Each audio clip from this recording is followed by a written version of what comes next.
Oke, my name is Victor Anushka Golo. Hari ini saya akan membahas tentang I wanna talk about the definition phonological. Yang pertama itu eksternal. Oke, phonological is variation, adalah varia bahasa yang berfokus pada tatanan bunyi. Misalkan dalam bahasa daerah saya itu kebun. Saya ulangi, phonological.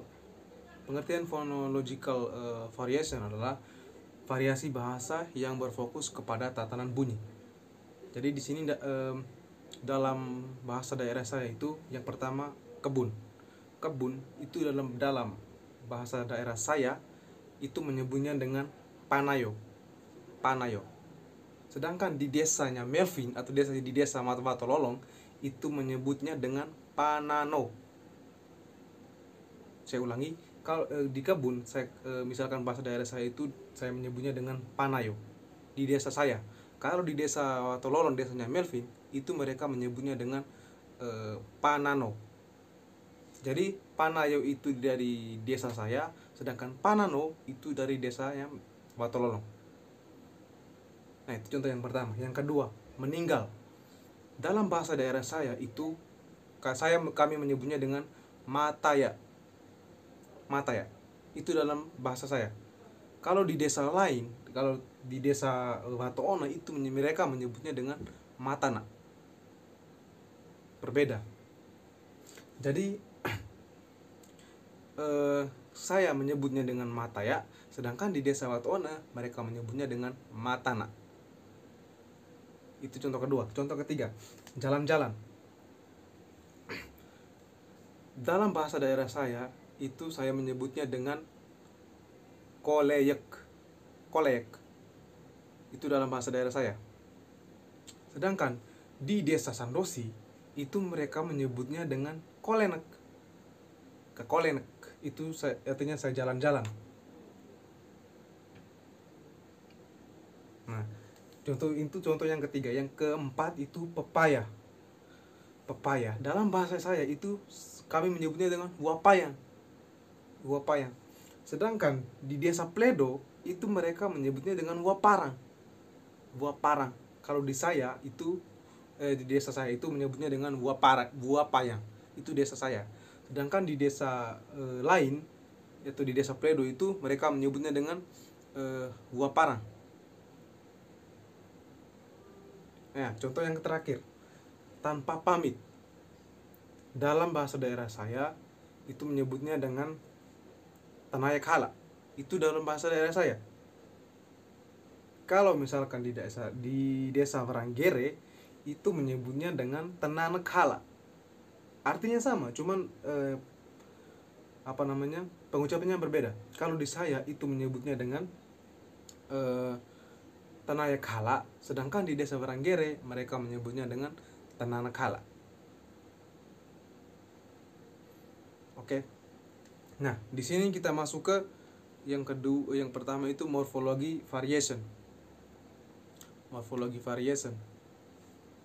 Jadi sini saya kasih contoh morfologi variation. Jangan sentuh. Kalau dalam bahasa daerah saya, dalam bahasa saya itu ake gelemot. Ake gelemot. Ake gelemot. Itu bahasa daerah saya. Sedangkan di desa Lambelawa itu mereka menyebutnya dengan ake to. Atau di desa di desa Deri mereka itu menyebutnya dengan aketo. Oke. Dan yang contoh yang kedua itu tidak tahu. Kalau dalam bahasa saya, bahasa daerah saya itu menyebutnya dengan koihala. Itu bahasa saya. Sedangkan di desa Lambayung itu mereka menyebutnya dengan koihala dah. Pengucapannya gini. Kalau di saya itu bahasa daerah saya itu begini, koihala. Udah. Kalau mereka dari Lambayung itu mereka menyebutnya dengan koihala dah. Bisa ada perbedaan. Kalau misalkan di daerah saya ulangi, kalau di saya itu mereka itu kami menggunakan kue hala. Sedangkan di desa Lambayung itu mereka menyebutnya dengan kue halada. Jadi seperti itu. Ada perbedaan tekanan. Oke. Yang berikut syntax variation. Contoh dari syntax variation. Geser. Dalam bahasa geser. Dalam bahasa saya for my language itu penyebutannya gini, sepak, sepak, sepak. Itu bahasa daerah saya, sepak. Pronunciation-nya sepak. Sedangkan di desa Watololong itu menyebutnya dengan hepa, ha, hepa. Formal language is pronunciation-nya sepak, sepak. Tapi kalau di desa Watololong itu mereka menyebutnya dengan hepa. Nah, kata di atas itu memiliki makna yang sama, cuman berbeda itu sedikit mengalami perubahan, cuman di huruf depannya saja. Kalau di daerah formal language itu saya menyebutnya dengan sepa, sepa. Kalau di desa Watololong itu mereka menyebutnya dengan kata hepa, hepa. Oke. Yang berikut adalah semantic variation. Semantic variation ini saya kasih contoh dalam bahasa daerah saya itu ambil nasi. Ambil nasi. Dalam bahasa formal language pronunciation-nya bokot wata. Bokot wata. Itu dari bahasa saya. Sedangkan di desa Nihaone itu mereka menyebutnya dengan TK wata. TK wata. Formal language pronunciation-nya gini. Bokot wata. Formal language. Kalau di Nihaone itu mereka menyebutnya dengan TK wata. Sama aja, artinya sama, cuman ada perbedaan kata. Seperti itu. Jadi saya ulangi, ambil nasi. Itu kalau di saya itu pronunciation-nya bokot wata. Sedangkan di desa Nihaone itu mereka menyebutnya dengan TK wata. TK wata. Nah, contoh yang kedua, runtuh. Dalam bahasa formal language kami menyebutnya dengan toloya. Formal language. Tapi kalau di desa Oring Bele itu mereka menyebutnya dengan rirata. Kalau di daerah saya itu menyebutnya dengan toloya. Formal language, first language, toloya. Pronunciation-nya toloya. Tapi kalau di desa Oring Bele itu mereka menyebutnya dengan rirata. Artinya sama, cuman kembali lagi difference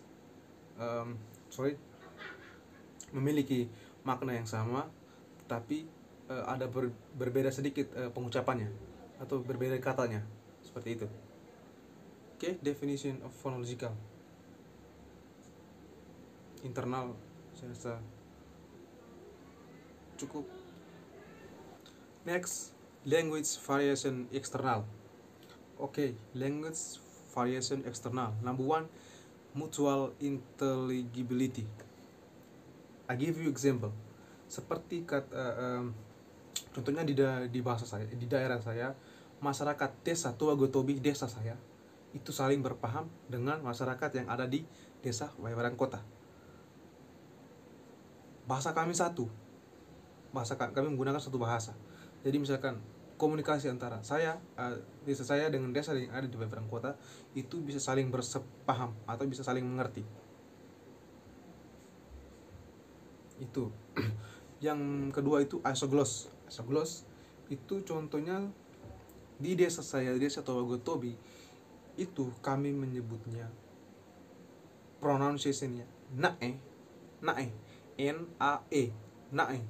Itu artinya miliknya. Itu di desa saya menyebutnya dengan nae, miliknya. Sedangkan yang ada di desa Deri itu mereka menyebutnya naendah. Sama. Gini, pronunciation is for my language. Nae, NAE, nae. Itu di desa saya. Sedangkan di desa Deri itu mereka menyebutnya dengan naendah. Sama. Itu artinya kemilik, punya dia kepemilikan gitu. Kalau di desa saya nae, sedangkan di desa Deri itu mereka menyebutnya dengan nae, naendah. Saya nae doang, sedangkan di desa Deri menyebutnya dengan naendah. Nah, contoh kedua, dialect bounding. Dialect continuum. Dialect continuum itu contohnya di daerah Witihama.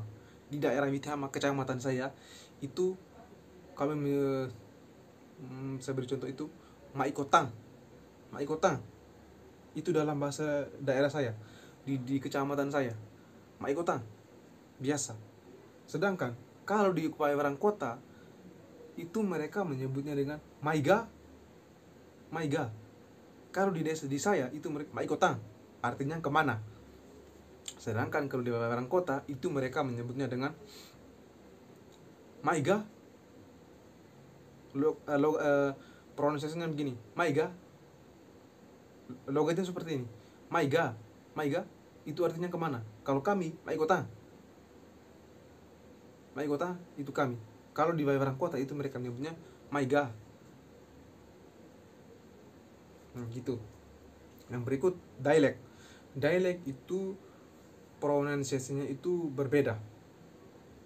Pronunciation is a difference. Itu yang pertama itu kalau di desa saya itu menyebutnya dengan lelayo. Itu lama artinya. Lelayo itu lama. Lelayo. Itu di desa saya. Sedangkan kalau di desa Watololong itu mereka menyebutnya dengan lelano. Kalau di desa saya itu menyebutnya dengan lelayo, sedangkan di desa Watololong mereka menyebutnya dengan lelano. Oke, contoh yang terakhir itu vocabulary difference. Kami di Witihama, contohnya example, kami di Witihama menyebutnya dengan kata geriha. Kami di Witihama. Sedangkan di Kecamatan Ileboleng itu mereka menggunakan kata tula. Mereka menggunakan kata tula. Kalau sekali lagi, repeat again, sorry. Kalau di desa saya itu menyebutnya dengan kata geriha, itu artinya membuat. Sedangkan di Kecamatan Ileboleng pronunciation-nya tula, TULA, artinya membuat, sama membuat, cuman artinya pengucapannya berbeda. Oke, itu contoh example dari language variation external and definition phonological internal and external. Next, bad language. Bad language adalah bahasa atau kalimat yang seharusnya tidak diucapkan oleh banyak orang. Contohnya di daerah saya adalah ahok, artinya anjing. I'm repeat again. Bad language atau bahasa yang tidak seharusnya diucapkan oleh banyak orang. Jadi contohnya seperti ini. Di bahasa saya, aho. Aho itu artinya anjing. Yang kedua, binatang. Binatang. Yang ketiga itu vave. Vave itu artinya babi. Itu contoh dari bad language yang memang realita di daerah saya. Bad language and example for bad language. Okay, number one is tabu. Tabu. Contoh di daerah saya. Example for my language. One is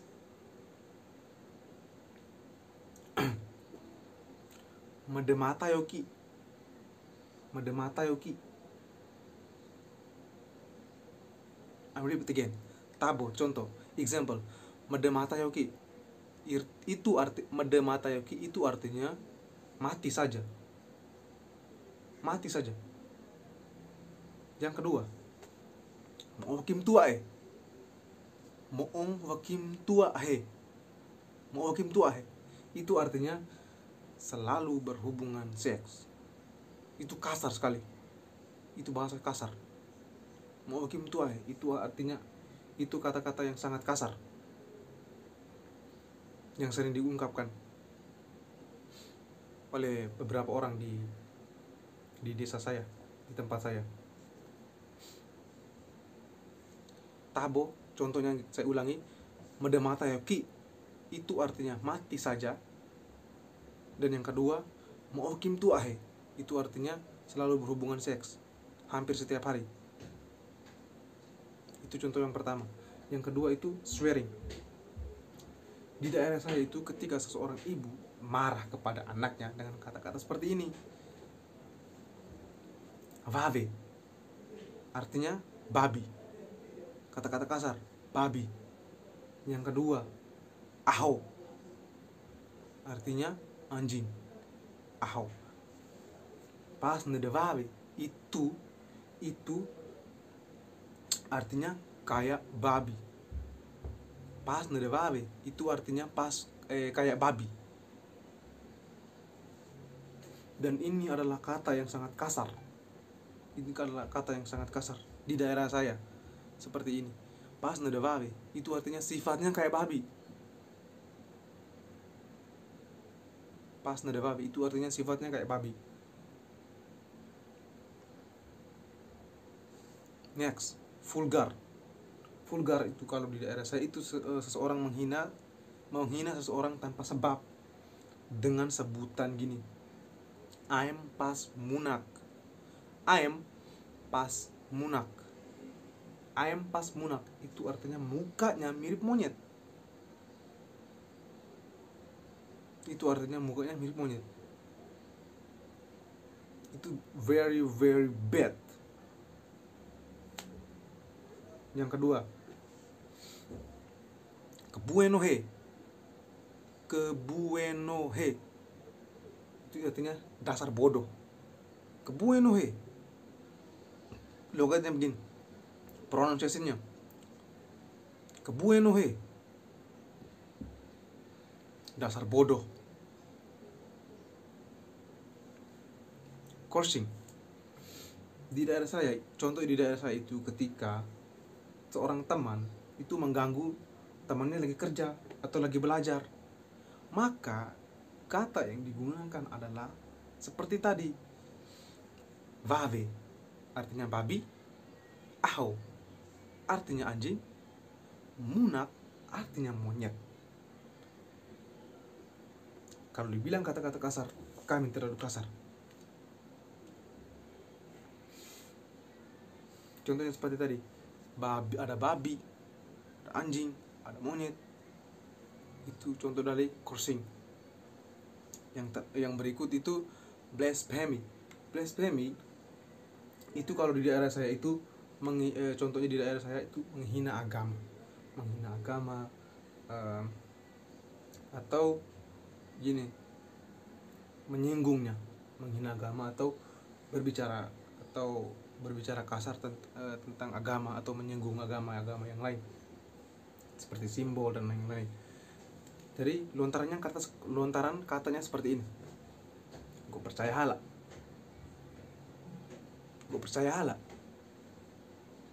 I repeat again. Gue percaya hala. Itu artinya saya tidak percaya. Saya tidak percaya. Logatnya gini. Gue percaya hala. Saya tidak percaya. One. Ake op. Two. Ake opo wakimbai. Ake opo wakimbai artinya jangan selalu berbohong. Ake opo wakimbai. Pronunciation-nya kayak gini. Ake opo wakimbai. Ake opo wakimbai. Itu arti dari contoh dari blasphemy. Contohnya seperti itu. Go percayalah. That for my language, go percayalah. Contoh yang kedua, aku opo makin baik. Jangan selalu berbohong. Seperti itu. Oke, yang terakhir, euphemism. Itu ketika seseorang berkata kasar, tetapi dia berusaha untuk menghindarkan kata-kata tersebut. Misalkan, nawa, akima amaina. Itu artinya jangan berbuat kayak gitu. Nawa. For my language, for my mother language, pronunciation, nawa, akemaina. Nawa. Artinya jangan buat kayak gitu. Contoh yang pertama. Dan yang kedua, mua ikan akemaamu. Mua ikan akemaamanaimu. Itu lain kali jangan buat kayak gitu lagi. Pronunciation, I repeat again. Akemaaminamu. Akemaaminamu. Itu artinya lain kali jangan buat kayak gitu lagi. Nah, yang ketiga, three, for my language, ona ket be lang kanidi. Ona ket be lang kanidi. Artinya, kan kita sudah dewasa, jadi jangan lakukan hal-hal yang seperti itu. Gitu, begitu artinya. Ona, I'm repeat again, for my mother language. Ona ket be lang kanidi. Artinya kita kan sudah dewasa, jadi tidak usah untuk mengucapkan kata-kata seperti itu.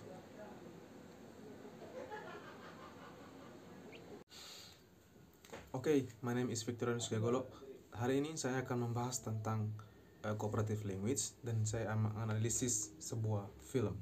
Jadi di sini analisis yang saya pilih adalah Naruto di bagian kedua episode 366. Oke. We're going to talk about the cooperative principle in this movie. Prinsip kooperatif itu percakapan yang terjadi, analisis di movie ini. Percakapan yang terjadi sangat efektif dan efisien karena semua penutur patuh pada kerjasama yang terjalin. Tetapi di sini in this movie saya merasa ada yang kayak terpaksa. Speaker satu memaksa orang, dalam artian orang lain, untuk mengikuti kemauannya dia. Jadi di sini cooperative principle ini sangat berpengaruh karena di sini saya merasa ada yang ada pemaksaan dari speaker one kepada orang lain untuk tetap mengikuti kemauannya dia, atau dalam artian gini, dia mengarahkan orang itu untuk selalu masuk ke dalam apa yang direncanakan begitu. Itu cooperative principle in this analysis in this movie Naruto episode 366. Okay, number 2, maximum violation. Dari sini saya merasa sedikit sekali pelanggaran yang terjadi dalam film ini, on this movie, and the speakers always relevant with topic, atau dia selalu relevan dengan topik yang dibahas, serta membicarakannya secara lugas dan tidak berlebihan. So, di film ini penutur atau pembicara speaker 2 or 3 itu selalu berbicara secara lugas dan tidak berlebihan. Nah, dalam artian gini, terjalin dengan sangat kerjasama yang terjalin itu dengan sangat baik dengan apa yang direncanakan. Tapi di sini sedikit sekali pelanggaran. Sekali lagi saya ulangkan, maximum violation in this movie, sang penutur itu selalu relevan dengan topik atau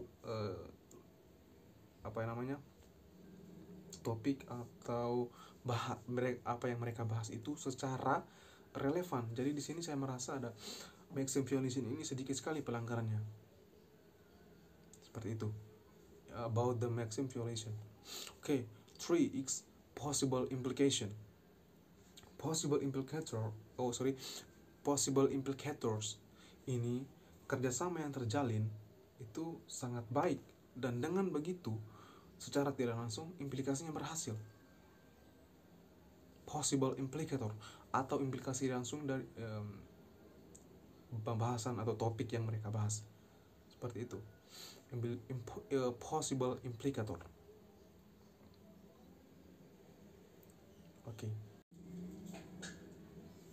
Okay. Politeness strategies use. Number 4, I choose number 1. Second 2020 presidential debate between Donald Trump and Joe Biden. Okay, number 1, we're going to talk about the politeness strategies used. When someone's debate is more focused on expression, concern from others, so that it can easily minimize the threat to self-esteem and in a particular social context. In this debate, a lot of strategies are used to avoid this. Talking style and mutual respect in event or debate will also trigger listener to suppress through about what the one. Okay, politeness strategies used di sini sangat berperan penting atau fokus dengan ekspresi seseorang. Misalkan dalam contoh ini ya, analisis ini debat. Jadi di sini lebih berfokus kepada ekspresi seseorang, face seseorang tentang respect antara satu speaker dengan speaker yang lain, antara Donald Trump and Joe Biden. Jadi di sini saya merasa respect dari kedua speaker ini sangat tinggi ya. But also trigger the listener support any negative throw about the Biden want. Jadi artinya untuk menghindari pemikiran-pemikiran yang negatif, bukan hanya di depan layar kaca atau di depan televisi, tapi di luarnya harus saling respect antara speaker satu dengan speaker yang lain. Okay, speech act use. Do or state action to end actions to the form in the word sentence. It's very clear to each speaker who only speaks action on only a form of words or sentence to fight the coronavirus and in going to pandemic. Jadi di sini speech act di sini lebih berfokus kepada kata-kata atau kalimat yang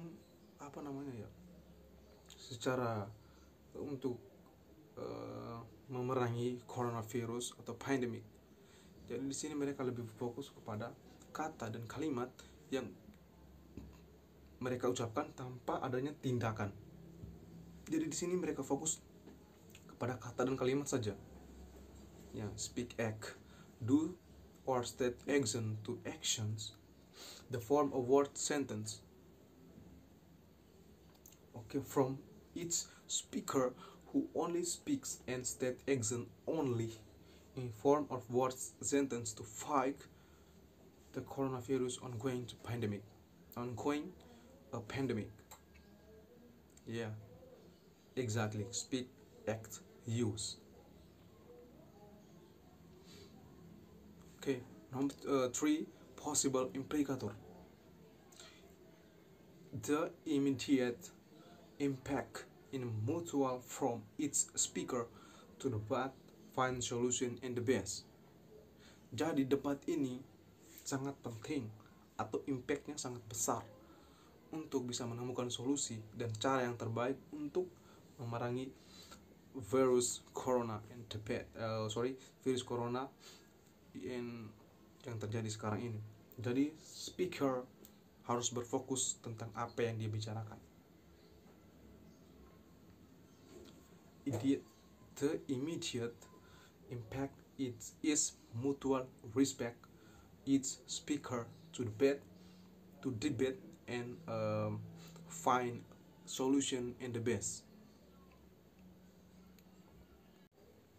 Language vitality by using 9 aspects. Number one, intergenerational language.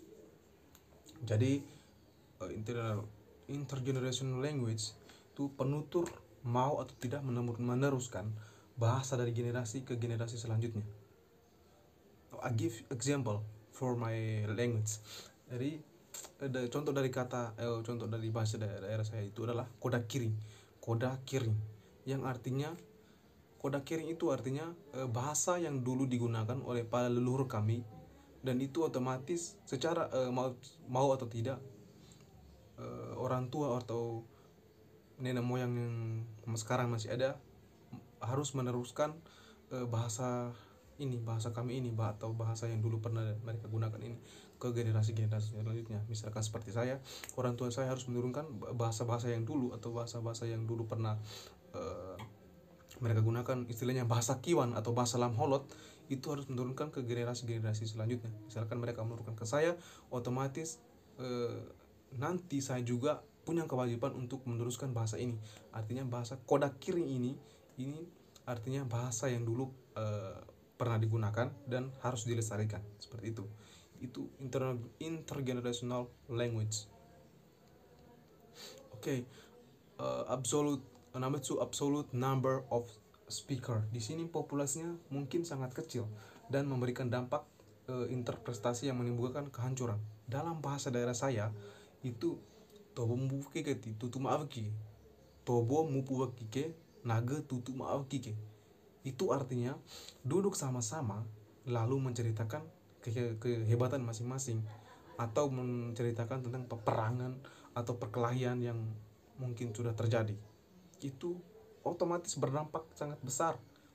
Meskipun banyak beberapa orang duduk, tapi nanti mungkin mereka melakukan sesuatu di luar dugaan kita. Itu terkait dengan absolute number of speaker.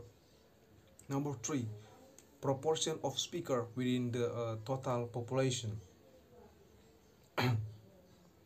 Jadi di sini indikasi di mana kelompok bisa merujuk pada etnis, agama, daerah atau kelompok nasional, komunitas pembicara. Jadi dalam bahasa daerah seperti ini, di daerah itu di Lawa kami ini tidak ada bagiala. Jadi di Lawa kami tidak ada yang di Lawa kami ini tidak ada yang ini atau bagi, tidak ada yang dibagi. Dalam artian gini, kami bahkan ini hama. Bahasa Indonesia seperti ini artinya bahwa di desa saya itu tidak ada yang dibagi-bagi antara suku, agama, tidak ada yang dibagi-bagi. Cuman di sini kami semua itu sama. Di daerah saya, kalau di daerah lain saya kurang tahu. Tapi intinya di sana itu kami semuanya sama. Okay, trends in exacting language dominant.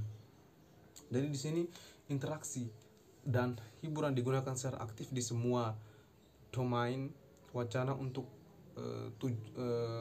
semua tujuan. Jadi di sini contohnya saya beri contoh di Lowo kami dalam bahasa daerah saya. Di Lowo kami itu dominannya joget, party. Jadi mio heran kalau di daerah Goe, saya di daerah Goe itu rata-rata semuanya menyukai hiburan atau dalam artian pesta. Jadi di sana itu di kami Lawu kami dominan pesta sangat besar, dan artinya saya di sini sangat dominan, atau di sini mungkin orang-orang timur itu sangat dominan dengan yang namanya pesta. Okay. Respond to new dominant and media. Di sini bahasa yang digunakan untuk merespon dominan atau media. Jadi begini, dalam bahasa daerah saya. Jadi begini, kami heran mala. Artinya kami tidak heran dengan hal itu. Gitu. Mau maknanya kami heran mala. Yang kamu buat itu kami tidak heran. Mengerti ya? Oke. Yang berikutnya itu material for language education literary. Jadi ini pendidikan berperan penting dalam vitalitas bahasa. Jadi begini, contohnya dalam bahasa daerah saya, logat kami ini sering dirubah. Jadi setiap kami kembali ke sekolah itu setiap logat yang go atau saya yang keluarkan, otomatis teman-teman dari daerah lain ini tidak bisa go. Artinya gini, ketika saya mau mengeluarkan logat asli saya, teman-teman dari daerah luar pasti akan secara tidak langsung itu ketawa dengan logat saya yang saya gunakan. Jadi di sini mungkin itu pengalaman saya, tuh mungkin teman-teman juga kayak gitu, logat yang mengeluarkan ketika mengeluarkan logatnya asli tapi tetap diketawakan, tapi tidak apa-apa, itu fine aja. Itu tentang material for language education and literary. Yang berikut, governmental and institutional language attitude and policy including official state and use. Jadi di sini bahasa yang dilindungi oleh negara sebagai aset, sebagai bahasa yang dilindungi atau sebagai bahasa yang dilindungi oleh hukum. Dalam artian kalau bahasa daerah saya seperti ini, gue rasa bahasa kami terlindungi lah selama nih. Bahasa kami gue rasa terlindungi lah. Artinya bahasa Indonesia seperti ini. Saya rasa bahasa daerah kami tidak ada yang melindungi. Jadi saya merasa itu bahasa itu kami jaga, tidak ada yang melindungi, dan itu yang saya rasa selama ini. Oke. Itu ya, governmental and institutional language attitude. Jadi saya merasa tidak ada yang melindungi bahasa saya. Jadi saya merasa tidak ada yang melindungi. Hukum saya rasa tidak ada. Jadi bahasa ini kami lestarikan dan tidak akan pernah hilang, bahasa daerah saya. Oke. Community members attitude toward their own language. Jadi di sini community members attitude toward their own language itu anggota biasanya tidak netral terhadap bahasa yang digunakan. Contoh, misalkan seseorang yang pulang dari begini, contoh dalam bahasa daerah saya itu raraan bahasa daerah lamu. Ketika balik dari tekena itu artinya merantau ya. Ketika sudah lama di luar, ketika balik ke Lewone raraan bahasa daerah lah, raraan bahasa Indonesia.